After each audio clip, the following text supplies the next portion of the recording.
Hey, what's cracking lacking people?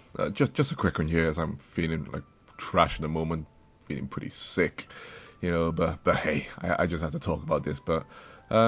So Sega just confirmed HD re-releases of Shenmue 1 and 2 for every platform but the Nintendo Switch.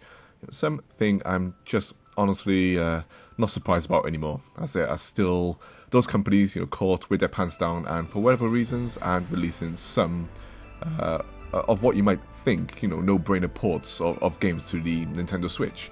I said before that they are running out of excuses now, and I feel that Shenmue 1 and 2 HD have no excuses really. But hey, like I said, I'm not surprised anymore, and I'm starting to not care right now. Shenmue 1 has remained exclusive to the Sega Dreamcast since release, with only Shenmue 2 coming to the original Xbox as a port as well, which I don't believe sold that well either back then. So it's always just finally great to see these games moved onto other platforms officially for those who missed out on them. Because as you might know, I'm a huge Sega fan, huge Shenmue fan.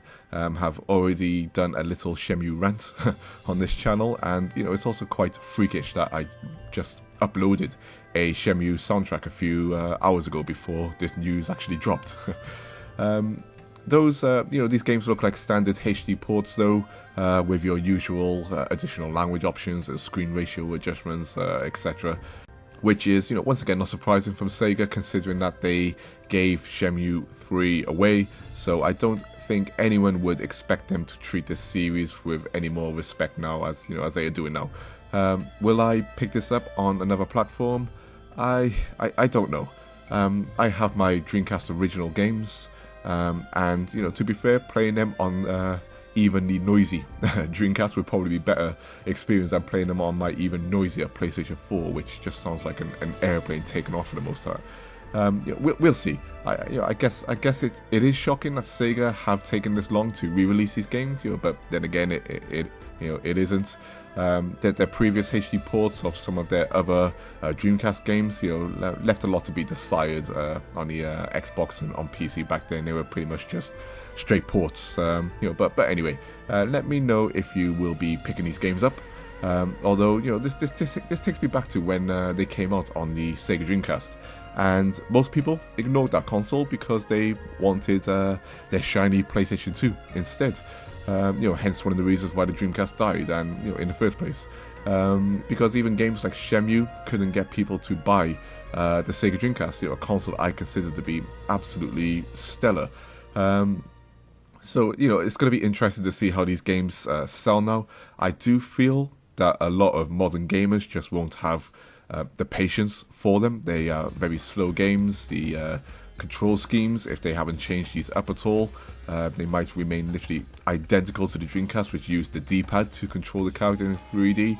I do feel a lot of people won't have the patience for them, and you might see those usual reviews going back to these games and being harsh on them. But we have to remember that Shenmue was ahead of its time, and when I mean ahead of its time, way ahead of its time, something I've already discussed in a previous video. But anyway, perhaps you might have issues with them not coming to the Nintendo Switch.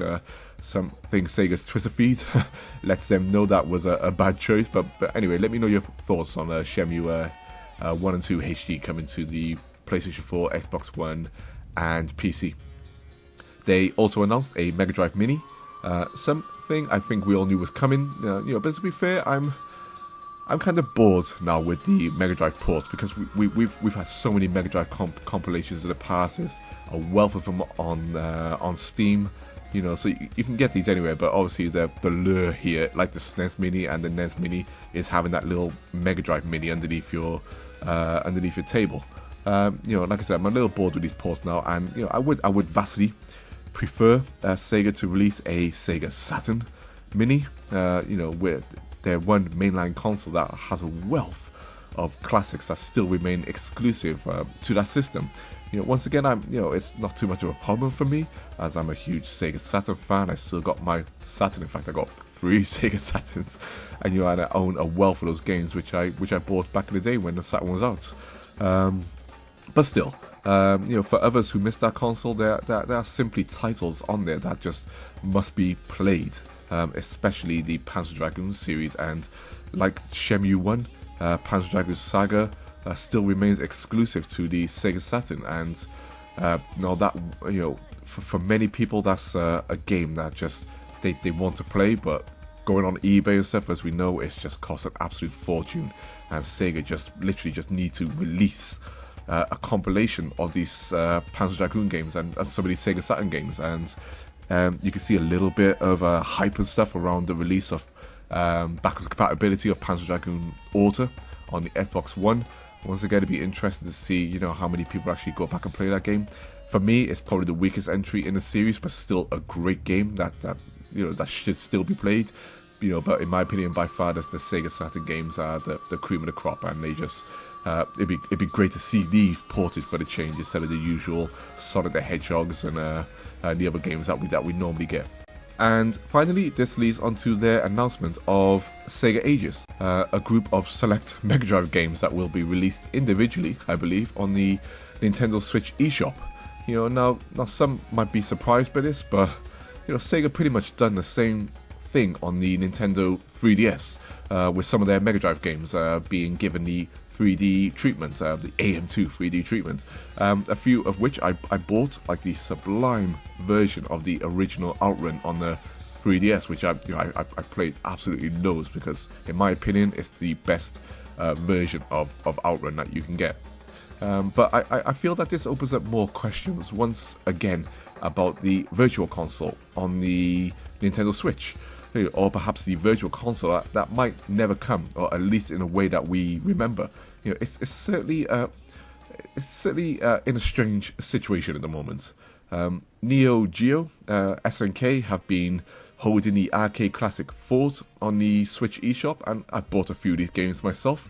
And like many of us, playing classic games on the Nintendo Switch is simply the most ideal situation. But here we are, Sega once again releasing separate classic games on the Switch.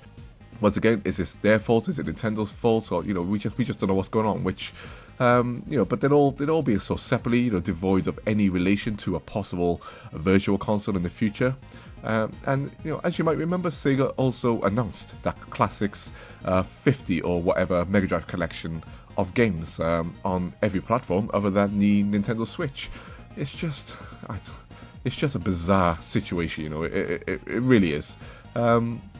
I do still believe we'll see some big changes this year in developers' attitudes and focuses when it comes to releasing games on the Nintendo Switch, because it's rare, even for me, to want to sometimes ignore certain games, especially ones like Shenmue, just because it's not coming to a certain platform. Because normally I'll play games on any device that I can get it on, especially must-play games.